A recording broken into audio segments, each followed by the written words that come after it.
আসসালামু আলাইকুম সুপ্রিয় দর্শক, আমার চ্যানেলে আপনাদেরকে স্বাগতম জানাচ্ছি আরও একবার। কেমন আছেন সবাই? আশা করছি আল্লাহ পাকের রহমতে ভালো আছেন। আলহামদুলিল্লাহ আমরাও ভালো আছি। চলে এলাম নতুন আরও একটি রেসিপি নিয়ে। আজকে আমি আপনাদেরকে করে দেখাবো দারুণ মজার ছুরি শুটকি ভুনা রেসিপি।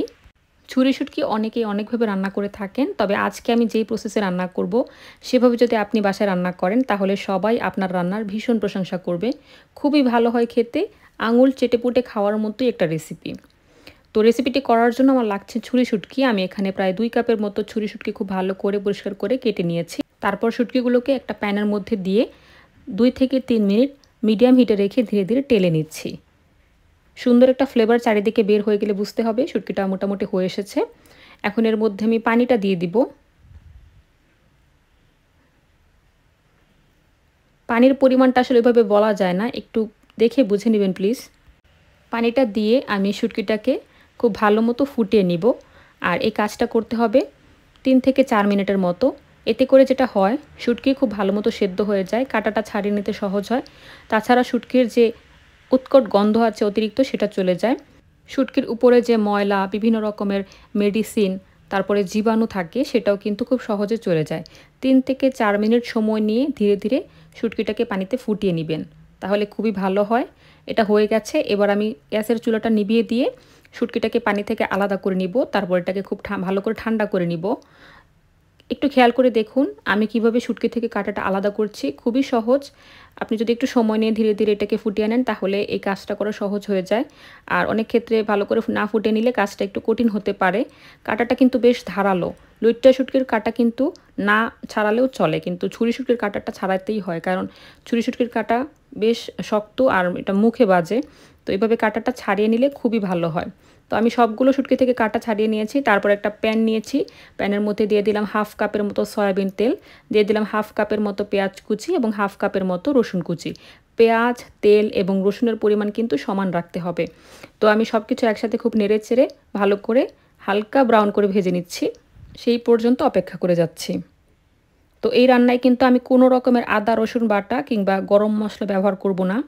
খেয়াল করে দেখুন পেঁয়াজ রসুন কিন্তু ব্রাউন কালার হয়ে গেছে, হালকা ব্রাউন হয়ে গেছে। এই পর্যায়ের মধ্যে আমি দিয়ে দিলাম 1 চামচ উঁচু উঁচু করে মরিচের গুঁড়া এবং 1 চামচ হলুদের গুঁড়া, দিয়ে দিলাম 1 চামচের মতো লবণ। এবার সব কিছু খুব ভালো করে একসাথে মিক্স করে নিলাম। এর মধ্যে আমি পানি দিয়ে দিচ্ছি প্রায় 2 কাপের মতো। পানির পরিমাণটা একটু বেশি নিয়েছি, কারণ খুব ভালো করে এটাকে আমি কষিয়ে নিব, না হলে কিন্তু হলুদ বা মরিচের যে একটা কাঁচা গন্ধ আছে সেটা কিন্তু থেকে যায় অনেক সময়। তো রান্নার অসাবধানতা বা অবহেলার কারণে এই জিনিসটা কিন্তু শুটকি রান্নায় থেকে যায় অনেকের, আর খেতে কিন্তু একেবারেই ভালো লাগে না। একটু সময় নিয়ে মশলাটাকে পানি দিয়ে খুব ভালো করে কষিয়ে নিলে খুবই ভালো হয়। এই রান্নায় আমি কোনো রকম গরম মশলা ব্যবহার করছি না। আপনারা যারা আদা রসুন বাটা খেতে পছন্দ করেন শুটকিতে, সেক্ষেত্রে 1 চামচ 1 চামচ করে ব্যবহার করে নিতে পারেন। কিন্তু আমি পার্সোনালি এটা রেকমেন্ড করব না, কারণ আমার কাছে মনে হয় শুটকি মাছ, ইলিশ মাছ এই জিনিসগুলোতে আদা রসুন বাটা অ্যাড করলে এগুলোর যে ফ্লেভার আছে সেটা কিন্তু হারিয়ে যায়। তাই আমি কখনোই শুটকিতে এগুলো রেকমেন্ড করি না। তো যাই হোক, মশলাটা কিন্তু খুবই ভালো মতো কষানো হয়ে গেছে, দেখলেই বুঝতে পারছেন। এই পর্যায়ে আমি এর মধ্যে শুটকিগুলো দিয়ে দিলাম। এবার মশলার সাথে শুটকি 2 থেকে 3 মিনিট একটু নেড়েচেড়ে আলতো করে কষিয়ে নিব। এরপর এর মধ্যে আমি পানি ব্যবহার করব শুটকিটাকে সফট করার জন্য আর রান্নাটা কমপ্লিট করার জন্য। তো এটা 2 থেকে 3 মিনিটের মতো কষিয়ে নিয়েছি। এর মধ্যে আমি এখন দিয়ে দিচ্ছি পানি। আমি 1 কাপের মতো পানি দিয়ে দিলাম। আর এখন দিয়ে দিচ্ছি 4টির মতো কাঁচামরিচ ফ্লেভারের জন্য।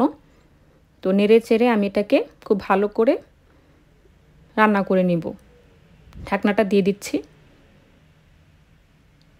ফিরে এলাম কিছুক্ষণ পর। শুটকিটা আমি একটু আস্তে করে নেড়ে দিচ্ছি। দাঁড়িয়ে থেকে রান্নাটা করবেন, না হলে কিন্তু যে কোনো সময় নিচে লেগে যেতে পারে, আর সেই ক্ষেত্রে রান্নাটা কিন্তু ভালো হবে না খেতে। তো যাই হোক, আমি ভালো করে এটাকে নেড়ে চেড়ে দিয়েছি। এবার আরও কিছুক্ষণ রান্না করে নেব ঢাকনা দিয়ে। ফিরে এলাম বেশ কিছুক্ষণ পর। খেয়াল করে দেখুন শুটকিটা কিন্তু আমার ভুনা ভুনা হয়ে গেছে। এখানে তেল ছাড়া আর কিছু নেই। পানিটা একেবারেই শুকিয়ে গেছে। এরকমই থাকবে, এর চেয়ে বেশি ড্রাই করার প্রয়োজন নেই। আর এরকমই আসলে এই শুটকি ভুনাটা খেতে মজা লাগে।